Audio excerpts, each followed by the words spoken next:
파이팅 3부 이슈 인터뷰 이어가겠습니다. 국민의힘이 전당대회를 7월 23일로 확정하면서 당권 주자들의 움직임이 본격화되고 있습니다. 어차피 당대표는 한동훈, 어당한 기류가 부는 한편에 한동훈 대세론 아니다 하는 견제의 목소리도 들립니다. 22대 총선 영입 인재 1호이시죠? 정성국 국민의힘 의원 전화 연결돼 있습니다. 안녕하세요. 예, 안녕하십니까. 정성국입니다. 네, 22대 총선 출마 직전까지 초등학교 교사로 계셨는데요. 이 무너진 교권 회복을 위해서 국회 개원 이후 꾸준히 목소리를 내고 계신 걸로 알고 있습니다. 아동복지법 개정안을 1호 법안으로 발의하셨습니다. 어떤 법안입니까? 예, 지금 이제 우리 교육 현장에 이 아동복지법을 저승사자법이라고 부르기도 합니다. 왜냐면요. 네. 2016년에 이제 아동복지법에서 이제 정서적 학대 행위를 규정을 한 이후에 네. 이게 교실에 적용되기 시작했습니다. 그러니까 이제 이 정서적 학대라는 말이 굉장히 모호한 게 이 선생님의 훈육이라든지 어떤 지도가 정서적 학대라고 이게 인정이 돼버리면 이제 선생님들이 거기에 대해서 책임을 져야 되는 식으로 변화가 된 거예요. 예. 그러다 보니까 이제 학생들의 감정을 거슬리면 안 된다. 또 학부모의 감정을 거슬리는 것이 안 된다는 것들을 선생님이 인식하기 시작하면서 네. 교육 현장이 굉장히 이제 소신 있는 교육이 불가능한 상황이 돼버렸죠. 아, 그렇군요. 그래서 그래서 이게 이제 작년에 우리 서희초 사건 때 우리 기억하시겠지만 교권 4법, 5법 뭐 이런 것들이 통과됐다고 언론에서 많이 보도하지 않았습니까? 네. 예, 그 교원지법이라든지 또는 초중등교육법이 개정된 건 사실입니다. 예. 그런데 가장 중요한 모법이라고 할 수 있는 이 아동복지법에서 이 정서적 학대 행위라는 것이 아직까지도 모호하게 규정이 돼 있습니다. 뭐가 정서적 학대 행위냐 이렇게 규정이 안 돼 있기 때문에 예를 들어서 제가 선생님 할 때 뭐 숙제를 여러 번 안 해온 학생이 있어가지고 너 왜 숙제를 계속 안 해오느냐 이런 식으로 좀 훈계를 했다 우리가 생각을 해봤을 때 그 학생이 그런 말을 듣고 굉장히 이제 마음의 상처를 받거나 이제 부모님께 가서 내가 오늘 선생님 때문에 이렇게 기분 나빴다 이렇게 돼버리는 것조차도 정서적 학대 행위로 인정이 될 수 있는 상황이 된 겁니다. 그렇군요. 심각하잖아요. 심각하네요. 어떻게 선생님들이 이거 수업을 하겠습니까? 생활 지도를 하겠습니까? 그러게요. 그러니까 이제는 뭐 뛰어다니는 학생 이렇게 제지도 못 하잖아요. 그렇죠. 이 발목 잡았다가 큰일 나거든요. 그래서 제가 이번에 발의한 아동복지법 개정안은 이 정서적 학대라는 것을 좀 규정을 명확하게 했습니다. 그러니까 폭언, 욕설, 비방 이런 경우가 정서적 학대에 해당한다는 것을 구체화했기 때문에 이건 훈육과 훈계와는 좀 다른 개념이라 봐야 되지 않겠습니까? 그러네요. 그래서 지금 학교 현장에서 굉장히 반응이 좋습니다. 아, 그렇군요. 최근에 한 초등학생이요. 교감 선생님한테 침을 뱉고 뺨을 때리는 영상이 화제였어요. 저도 그 영상을 보고 깜짝 놀랐습니다. 이 교권 침해 피해가 계속되고 있는데 좀 달라지는 겁니까? 서희초 사건 이후에 이제 교권 5법이 통과됐기 때문에 학교 현장에 변화가 있을 거라 기대를 많이 했는데 사실상 이게 크게 피부로 와닿지 않는 것 같습니다. 저희 한국교총이 스승은화를 이제 계기로 해서 선생님들 한 1만 명 정도를 대상으로 설문조사를 해봤는데 67.5%가 아직까지 그 학교 현장의 변화를 체감하지 못한다고 했거든요. 그럼 선생님들 3분 중에 2분은 교권 5법이 통과됐지만 여전히 학교 현장은 별로 변화를 못 느낀다. 이게 그러면 현실이라고 봤을 때 왜 그러냐를 생각해 볼 수 있지 않습니까? 그렇죠. 이 지금 교권 5법이 통과됐다는 법이 통과됐다는 것으로 되는 게 아닌 게 이 법이 통과돼도 아동학대 신고가 없어지는 게 아니거든요.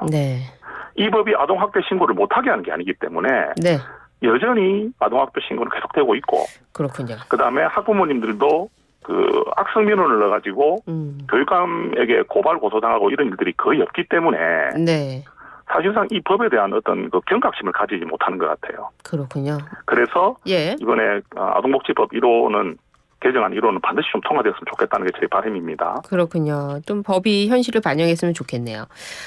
관련해서 영입 1호시니까요. 한동훈 전 비대위원장 캠프를 꾸리고요. 사실상 전대 출마 준비를 마쳤습니다. 정 의원님은 곧 한동훈의 시간이 올 것이다. 이렇게 말씀을 하셨는데요. 출마 준비 잘 되고 있는 겁니까? 이제 출마하시는 거고요.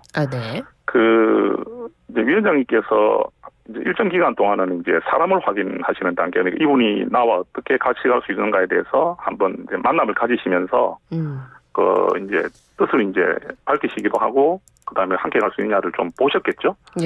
그러다 보니까 우리 언론에서 보도되는 대로 1대1로 만남을 가진 것도 사실입니다. 예. 저도 위원장님하고 1대1로 만났으니까요. 예. 그리고 이제 최근에는 이제 그 단계를 넘어서서 네. 그분들의 이제 구체적인 역할, 부분에 대한 이제 이야기도 하고 계시니까, 예. 뭐 예를 들어 저 같은 경우도 제가 어떤 역할을 하면 가장 좋을지에 대해서 이제 네. 같이 의논을 하고 있는 상황이거든요. 그렇다면은 어느 정도 사람의 인적 구성은 끝났고, 그 인적 구성에 따른 저기한 어떤 배치라든지 역할, 그런 것도 굉장히 중요하지 않습니까? 그렇죠. 그래서 그 부분에 대한 심사숙고를 하고 계시고, 뭐 이번 주말 정도를 기점으로 아마 출마 선언이 있지 않겠나 이렇게 생각을 하고 있습니다. 이번 주말을 기점으로 해서 출마 선언이 나올 수 있군요. 예. 주말 토요일인가요? 보통 보면 토요일은 또 기사 잘 안 쓰시잖아요. 예. 그러니까 뭐 어찌 보면 또 일요일이 될 수도 있고, 그건 위원장님께서 저기하게 잘 판단하시지 않겠나 생각을 합니다. 금요일 혹은 일요일. 얼마 전에 초선 의원들한테 전화를 돌렸다고 했는데 바로 이 만남 때문에 그런 거였던 거군요. 그 초선 의원님들께 연락드린 거는 또 뭐 어떤 분들은 받은 분도 있고 안 받은 분도 있다 하시니까, 네. 그 위원장님께서 뭐 일상적인 그런 인사를 하신 건 아닌 것 같고, 그래서 뭐 의미를 가지신 분들에게 연락을 드렸다 이렇게 생각을 합니다. 그렇군요. 정 의원님이 이렇게 1대1로도 만났다고 하시고 또 역할도 결정이 됐다라고 하고 계시니까 혹시 그 최고위원으로 출마를 하시면서 런닝메이트로 뛰시는 건 아닙니까? 그 부분은 위원장님하고 한번 논의를 한번 했어요.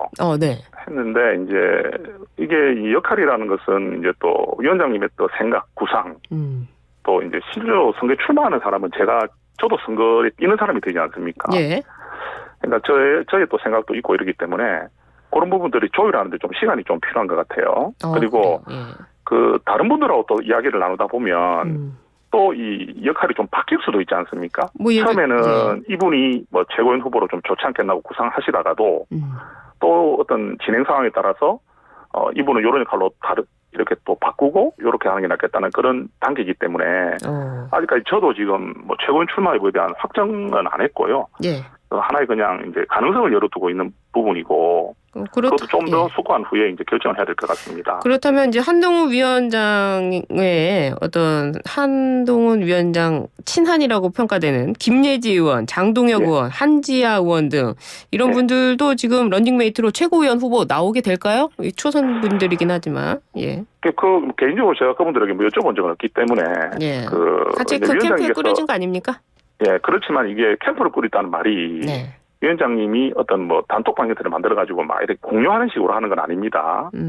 이게 또 너무 또 많은 것도 새어나갈 수도 있고 여러 가지 또 정보 부분도 있기 때문에 위원장님의 스타일은 1대1로 이렇게 의사소통을 하는 스타일이시거든요. 1대1로. 예, 그래서 위원장님 굉장히 또 큰 구상을 갖고 계시기 때문에. 큰 구상이요? 예, 그러니까 여기 뭐 최고위원 후보들도 뭐 여러 명들을 두고 다른 사람이 뭐 어떻게 생각하더라 이런 것까지 뭐 제가 확인할 상황은 아닌 것 같고요. 그래서 지금 거론되고 있는 분들도 있지만 또 뭐 깜짝 이렇게 등장하는 분도 계시지 않겠나. 깜짝 인재도. 그래서 이 뭐든지 우리 보면 이 궁금증을 자아내는 것도 상당히 큰 또 전략인 것 같아요. 이 큰 구상에는 한동훈 위원장의 대선까지도 연결이 돼 있는 겁니까? 그 말씀은 참 어려운 말씀인데. 그건 우리 국민들이나 우리 당원들께서 뭐 짐작하시고 예상하시는 걸로 이렇게 가담하는 게 좋지 않겠나 싶습니다.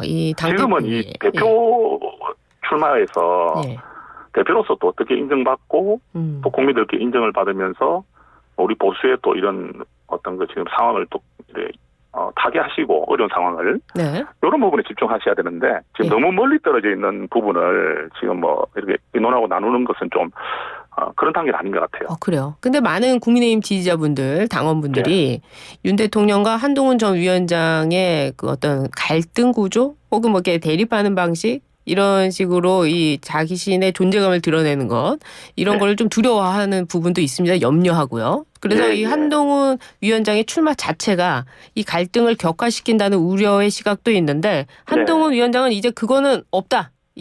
출마는 간다. 이런 분위기군요. 위원장님 제가 그때 만났을 때도 분명한 사실은 그 대통령님에 대한 어떤 그 존경심이라든지 어떤 그 지금까지 가져왔던 그런 마음들은 여전하시거든요. 존경심. 그 다음에 그 대통령님에 대한 바라보는 어떤 시각은 여전하시고요. 이게 이제 제가 볼 때는 지난번에 선거를 할 때 굉장히 급박한 상황에서 비대위원장을 맡으셨지 않습니까? 그렇죠.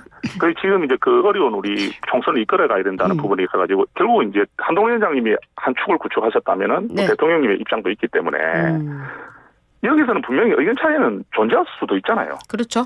그 존재하다 보면은 우리가 뭐 어찌 보면 뭐 편하게 제가 말씀드려도 부부끼리도 다투기도 하고 또는 좀 의견이 충돌되기도 하는 게 우리 인생사인데 네.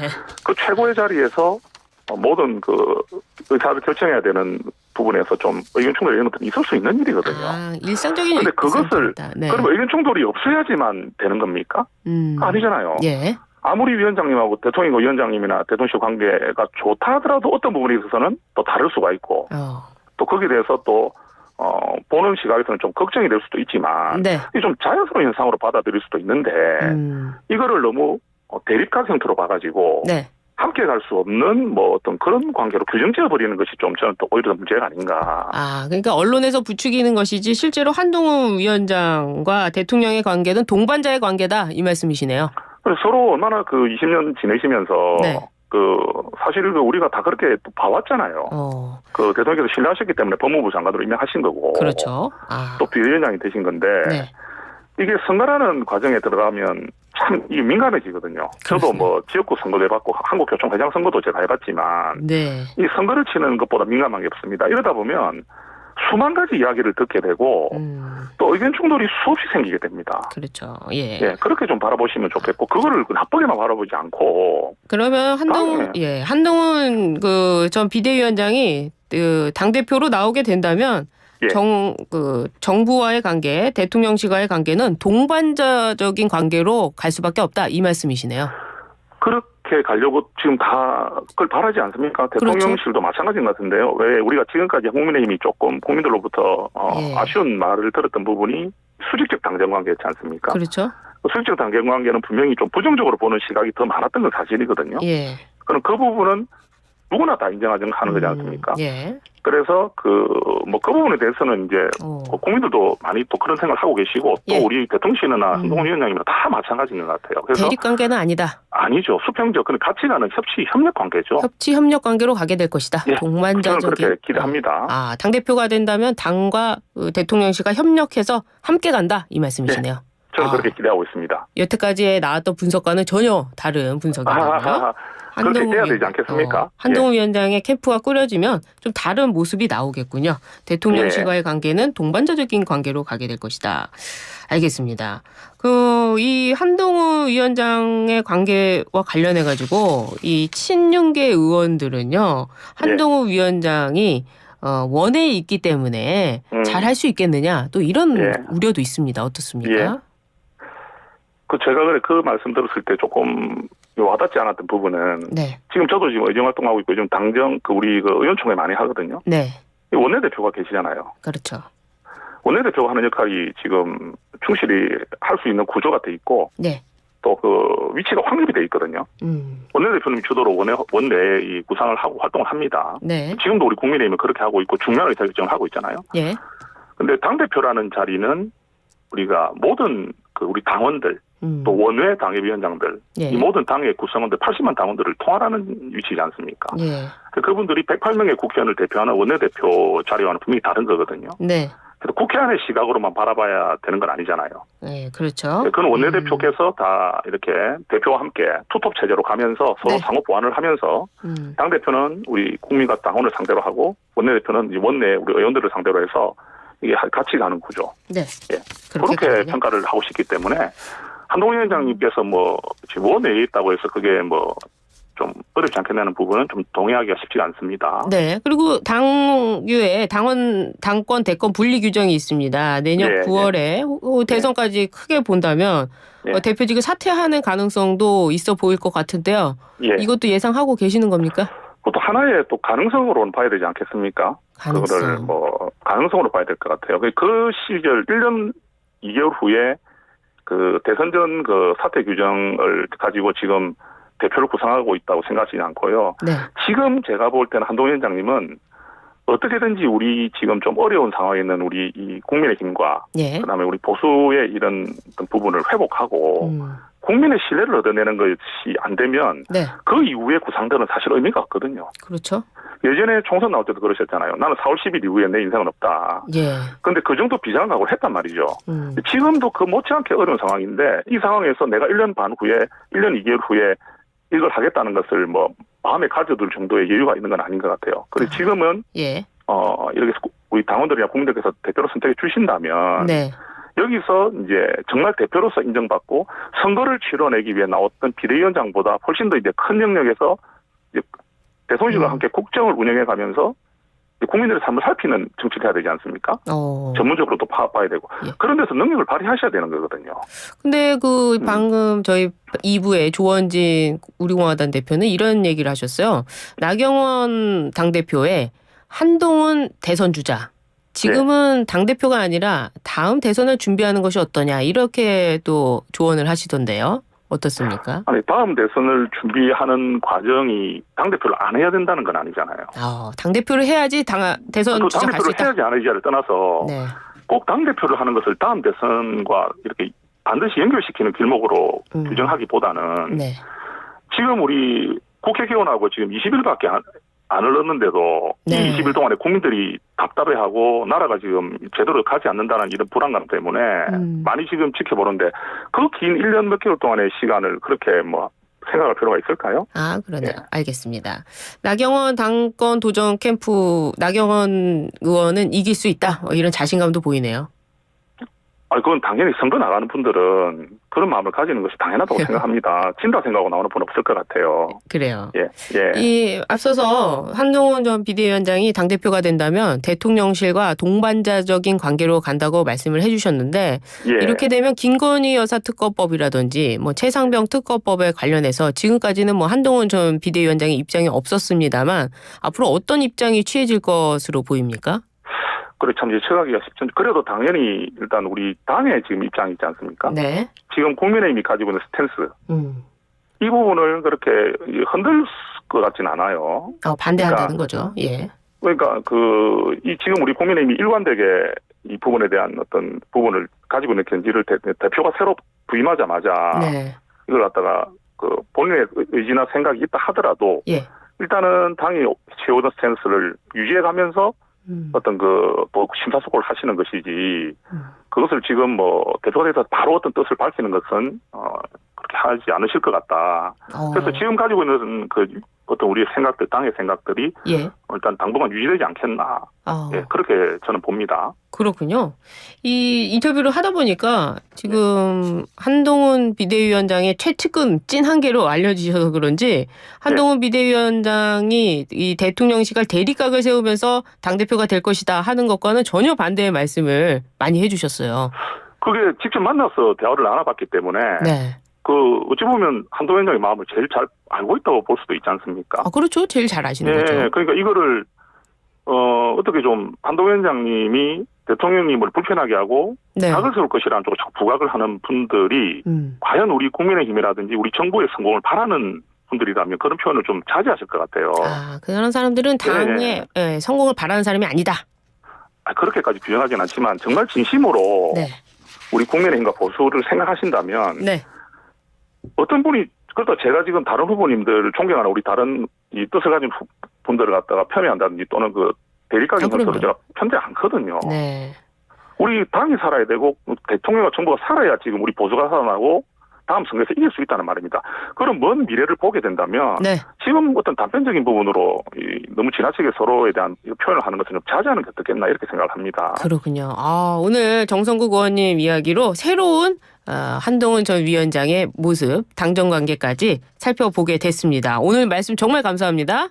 감사합니다. 네, 지금까지 정성국 국민의힘 의원과 함께했습니다.